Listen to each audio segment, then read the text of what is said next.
everyone, welcome to my YouTube channel. ഇന്ന് നമ്മൾ ഒരു പനീർ കറിയാണ് ഉണ്ടാക്കാൻ പോണേ. അപ്പോൾ അത് നിങ്ങളിപ്പം യൂഷ്വലി യൂട്യൂബിലൊക്കെ കാണുന്ന രീതിക്ക് തന്നെയായിരിക്കും. പക്ഷെ ഇന്ന് ഞങ്ങൾ എങ്ങനെയാണ് ഇവിടെ പനീർ ഉണ്ടാക്കണേ എന്ന് നിങ്ങൾക്ക് കാണിച്ചു തരാം. സോ വീഡിയോ കുറച്ച് എളുപ്പമാക്കാൻ വേണ്ടി ഞാൻ കുറച്ച് കാര്യങ്ങൾ ഓൾറെഡി അരിഞ്ഞു വെച്ചിട്ടുണ്ട്. ആദ്യം ഞാൻ കുറച്ച് പനീർ ജസ്റ്റ് മഞ്ഞൾപ്പൊടിയും മുളക് പൊടിയും കൂടി ഇട്ട് ഫ്രൈ ചെയ്ത് വെച്ചു. പിന്നെ ഇത് ഏകദേശം 2 ഉള്ളി സ്ലൈസ് ചെയ്ത് വെച്ചത്. ഞാനിവിടെ ഒരു തക്കാളിയാണ് എടുക്കുന്നത്.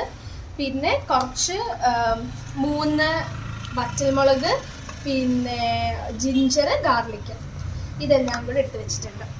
അപ്പോൾ ഇപ്പോൾ ആദ്യം തന്നെ ഞാൻ നേരത്തെ പനീർ ഫ്രൈ ചെയ്ത് വെച്ച പാനാണ്. ആ പാനിലേക്ക് തന്നെ നമുക്ക് കുറച്ച് ബട്ടർ ആഡ് ചെയ്ത് കൊടുക്കാം. ഓൾസോ കുറച്ച് എണ്ണയും കൂടെ, കുറച്ച് മതി, കാരണം ഓൾറെഡി അതിനകത്ത് എണ്ണ ഉണ്ടായിരുന്നു.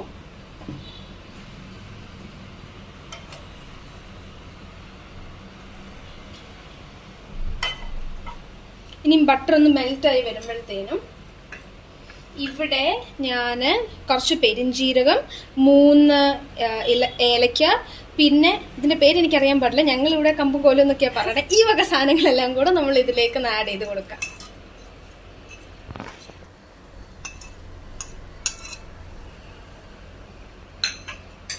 ഇനി നന്നായിട്ടൊന്ന് കിടന്ന് മൂക്കട്ടെ.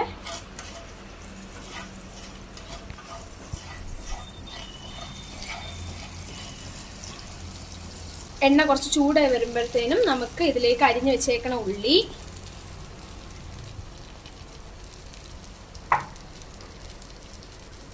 തക്കാളി, നമ്മളുള്ള വറ്റൽമുളകും ജിഞ്ചർ ഗാർലിക്കും എല്ലാം കൂടി ഇട്ട് നന്നായിട്ട് ഒന്ന് മിക്സ് ചെയ്യാം. ഇതിപ്പോ നന്നായിട്ട് നമ്മളെല്ലാം ഒന്ന് മിക്സ് ചെയ്തിട്ടുണ്ട്. ഇനി നമുക്കിതൊന്ന് അടച്ച് വെച്ച് കുറച്ചൊന്ന് വേവാൻ വേണ്ടി വെയിറ്റ് ചെയ്യാം. അപ്പൊ നമ്മളൊരു ഏകദേശം 5 മിനിറ്റ് ആയിട്ട് നമ്മളുടെ ഇത് അടച്ചു വെച്ചിട്ടുണ്ട്. നമുക്ക് തുറന്നു നോക്കാം. ഏകദേശം നമ്മളുടെ ഇതായിട്ടുണ്ട്. ഈ ഉള്ളിയൊക്കെ ആണെങ്കിലും കളർ മാറി, തക്കാളി ആണെങ്കിലും നന്നായിട്ട് വെന്ത് ആയിട്ടുണ്ട്. അപ്പൊ ഈ പരുവാകുമ്പോഴത്തേനും നമുക്ക് ഓഫ് ചെയ്യാം. ഇനി ഇതൊന്ന് ആറിയിട്ട് നമുക്കിത് മിക്സിയിലിട്ട് അടിച്ചെടുക്കണം. അപ്പൊ നമ്മളുടെ മിക്സ് അവിടെ ആറാൻ വെച്ചപ്പോഴത്തേന് ഞാൻ വിചാരിച്ചു അതിലൂടെ ഓതന്റിക് ആയിട്ട് നിങ്ങളെ കാണിക്കാൻ വേണ്ടി നമുക്ക് ഗീ റൈസ് ഉണ്ടാക്കാന്ന്. അപ്പൊ പെട്ടെന്ന് എങ്ങനെയാ ഗീ റൈസ് ഉണ്ടാക്കണേന്ന് കാണിച്ചു തരാം. അതിനുവേണ്ടി ആദ്യം കുക്കർ നമ്മൾ അടുപ്പിൽ വെച്ചു. എന്നിട്ട് നമ്മള് നെയ്യ് ആഡ് ചെയ്ത് കൊടുക്കാണ്.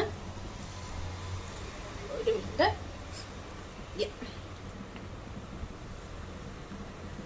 ഇത് ഫ്രിഡ്ജിൽ വെച്ചേക്കണ കൊണ്ട് നേരെ ചുവ വരുന്നില്ല ഗൈസ്. ഓക്കെ, ഇതിൽ നമ്മൾ നെയ്യ് നന്നായിട്ട് ആഡ് ചെയ്തു. ഇനി ഇതിലേക്ക് നമുക്ക് വേണ്ടുന്ന അത്രയും ജീരകം ആഡ് ചെയ്ത് കൊടുക്കാം. ഇതൊന്ന് നന്നായിട്ട് ചൂടാവട്ടെ. അപ്പം നമ്മളുടെ ഗീതേ നേരത്തെ എടുത്തോലെ നന്നായിട്ട് ചൂടായിട്ടുണ്ട്. അപ്പം ഇതിലേക്ക് നമ്മളുടെ റൈസ് ഇട്ട് കൊടുക്കും. ഇവിടെ ഞാനിപ്പോൾ എടുത്തേക്കണ പൊന്നിയരിയാണ്, കാരണം ഇവിടെ കൂടുതലായിട്ട് അതാ കിട്ടാറ്. ഇപ്പം ഇതിന് പകരം നമുക്ക് ബസ്മതി വേണമെങ്കിൽ അതും ആഡ് ചെയ്യാം, നമ്മളുടെ ഇഷ്ടം അനുസരിച്ചാണ്. അപ്പം നമ്മൾ റൈസ് ആഡ് ചെയ്തു. ഇനി അടുത്ത സ്റ്റേജ് എന്താന്ന് വെച്ചാൽ നന്നായിട്ടൊന്ന് മിക്സ് ചെയ്യാം. ഈ ജീരകം ഒരു ഭാഗത്ത് മാത്രമല്ലാണ്ട് എല്ലായിടത്തും കൂടെ ഈക്വലായിട്ട് ആവാൻ വേണ്ടി നന്നായിട്ട് നമുക്കൊന്ന് മിക്സ് ചെയ്തെടുക്കാം. കണ്ടോ, ജീരകം എല്ലായിടത്തും ഈക്വലായിട്ട് കിട്ടണുണ്ട്. അത് മതി, ഇത്രയത്തിന്റെ ആവശ്യമുള്ളൂ. ഇനി നമുക്കിതിലേക്ക് വെള്ളം ആഡ് ചെയ്യാം. 1 കപ്പ് അരിക്ക് 2 ഗ്ലാസ് വെള്ളമെന്നാണ് കണക്ക്. അപ്പൊ ഞാനിപ്പോ ഈ ഗ്ലാസ്സിന് 2 ഗ്ലാസ് അരി എടുത്തേക്കണേ. അപ്പൊ നമുക്ക് 4 ഗ്ലാസ് വെള്ളം ഒഴിക്കണം. അപ്പൊ നമ്മൾ 4 ഗ്ലാസ് വെള്ളം ഒഴിച്ചു. ഇനിയും നമ്മുടെ നെയ്യ് ഒഴിച്ചുകൊണ്ട് നമുക്ക് ഉപ്പ് ആഡ് ചെയ്യണം. ഉപ്പ് കറക്റ്റ് അളവാണോ എന്ന് അറിയാൻ വേണ്ടിയുള്ള പാകം എങ്ങനെയാന്ന് ചോദിച്ചാൽ ഉപ്പിട്ട് മിക്സ് ചെയ്തിട്ട് നമ്മൾ ഈ വെള്ളം ഒന്ന് കുറച്ചൊന്ന് ടേസ്റ്റ് ചെയ്ത് നോക്കണം. അപ്പൊ അത് കറക്റ്റ് ആണെങ്കിൽ അതായിരിക്കും അതിന്റെ കറക്റ്റ് അളവ്. അത്രയും മതിയാകും നമുക്ക്. ഞാൻ ടേസ്റ്റ് ചെയ്യാം.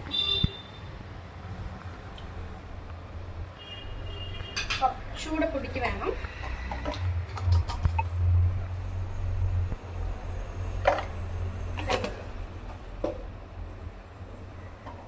നമ്മൾ ഇതുകൂടെ ഒന്ന് നന്നായിട്ട് മിക്സ് ചെയ്തിട്ട് ഇത്രേ ഉള്ളൂ. ഇനി നമ്മൾ ഒരു വിസിൽ അടുപ്പിക്കും. നമ്മളുടെ ഗീ റൈസ് റെഡി. നമുക്ക് കുക്കർ അടയ്ക്കാം.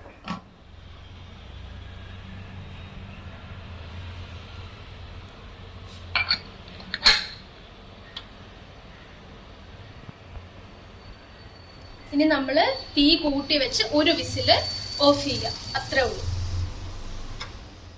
അപ്പൊ നമ്മളുടെ കുക്കർ ഒരു പ്രാവശ്യം വിസിൽ വന്നിട്ട് ഞാൻ എടുത്ത് മാറ്റി ഓഫ് ചെയ്ത് വെച്ചിട്ടുണ്ട്. ഇതിന്റെ ആവി ഒന്ന് തണുത്തിട്ട് നമുക്കിത് തുറക്കാം.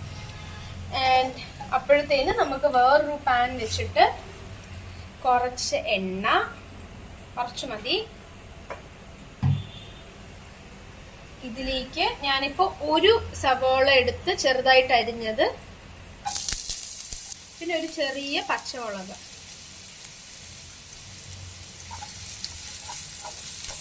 ഇത്രയിട്ട് നന്നായിട്ടൊന്ന് മിക്സ് ചെയ്യാം.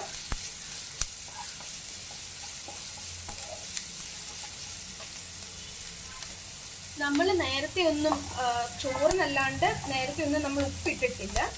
ഇതെന്ത് ഇവിടെ നമുക്ക് കുറച്ച് ഉപ്പ് ആഡ് ചെയ്ത് കൊടുക്കാം. ഇനി നമുക്ക് ഈ ഉള്ളി നന്നായിട്ടൊന്നൊരു ബ്രൗണിഷ് കളർ ആവണ വരെ വെയിറ്റ് ചെയ്യാം. അപ്പൊ നമ്മളുടെ ഉള്ളി ഏകദേശം വഴന്ന് വന്നിട്ടുണ്ട്. അതിലേക്ക് നമ്മളുടെ ആ പേസ്റ്റ് നമുക്ക് ആഡ് ചെയ്യാം.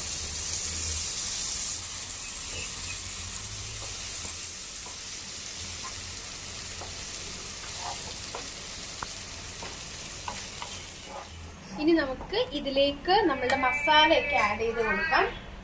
ഞാൻ ഓൾറെഡി മസാല എടുത്ത് വെച്ചിട്ടുണ്ട്. മഞ്ഞപ്പൊടി, നമ്മളുടെ coriander powder, chilli powder, garam masala, cumin powder, ഇത്രയും കാര്യങ്ങൾ നമുക്ക് ആഡ് ചെയ്ത് കൊടുക്കാം.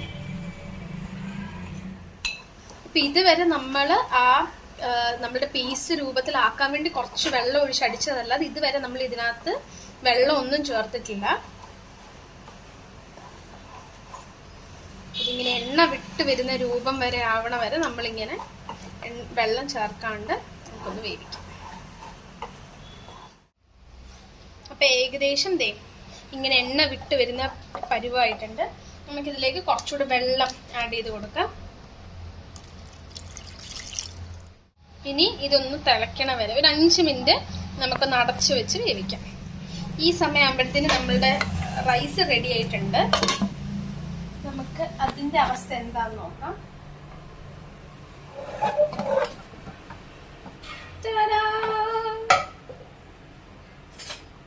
നല്ല പെർഫെക്റ്റ് ആയിട്ട് വന്നിട്ടുണ്ട്. തുറക്കുമ്പോഴേ നമുക്ക് ആ നെയ്യുടെ മണമൊക്കെ കിട്ടുന്നുണ്ട്. കണ്ടോ? ആ വെള്ളത്തിന്റെ അളവ് മാത്രം ഒന്ന് നമ്മൾ ശ്രദ്ധിച്ചാൽ മതി. പിന്നെ ഒറ്റ വിസിലൂടെ അടിച്ചാൽ മതി. എന്നിട്ട് വിസിൽ പോണ വരെ തുറക്കരുത്. അതുകൂടെ ആക്കി കഴിയുമ്പോഴത്തേനും റെഡിയാവും. അപ്പൊ നമ്മുടെ ഗീ റൈസ് റെഡി. നമുക്ക് തുറന്ന് നോക്കാം. തിള വന്നു. നമുക്കിനി ഇതിലേക്ക് നമ്മളുടെ പനീർ ആഡ് ചെയ്ത് കൊടുക്കാം.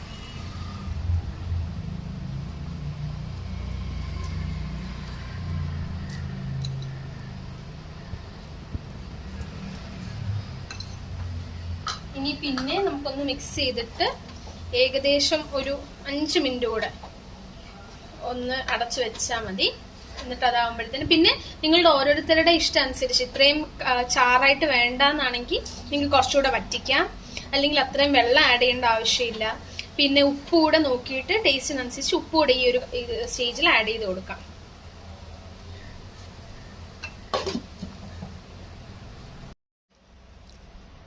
ഇനി ഈ ഒരു സ്റ്റേജില് നിങ്ങളുടെ ഓരോരുത്തരുടെ ഇഷ്ടം അനുസരിച്ച് ഇപ്പം കൊറിയാൻഡർ ലീഫ് ഇഷ്ടമുള്ളവർക്ക് കൊറിയാൻഡർ ലീഫ് ആഡ് ചെയ്ത് കൊടുക്കാം. ഇവിടെ ഞാനിപ്പോൾ എടുത്തേക്കണ കുറച്ച് കസ്തൂരി മേത്തിയാണ്. ഇത് നന്നായിട്ട് ഇത് വീട്ടിലുണ്ടെങ്കിൽ അങ്ങനെ ഇത് ആഡ് ചെയ്യാം. എങ്ങനെയാന്ന് വെച്ചാൽ നന്നായിട്ട് നമ്മളൊന്ന് ആഡ് ചെയ്യും. ഇത് വെച്ചിട്ട് നന്നായിട്ട് തിരുമിയിട്ട് ഇതൊന്ന് ആഡ് ചെയ്യാം. ഒരു ഏകദേശം ഒരു ടീസ്പൂൺ മാത്രമേ ഞാനിവിടെ എടുത്തിട്ടുള്ളൂ.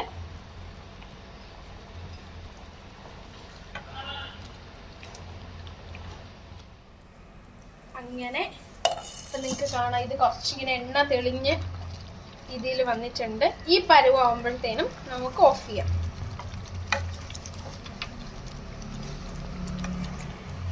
അങ്ങനെ നമ്മളുടെ പനീർ റെഡി ആയിരിക്കുകയാണ് ഗായ്സ്.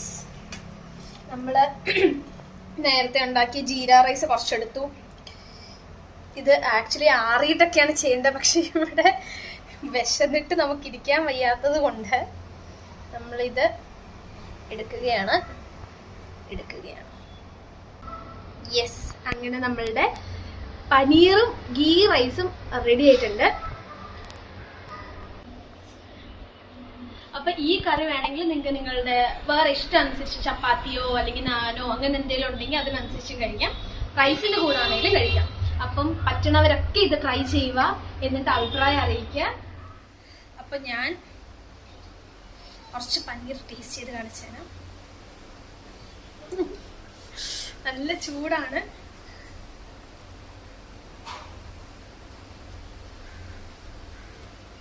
ഞാൻ ഉണ്ടാക്കിയത് കൊണ്ട് പറയാല്ല, സൂപ്പറാണ്.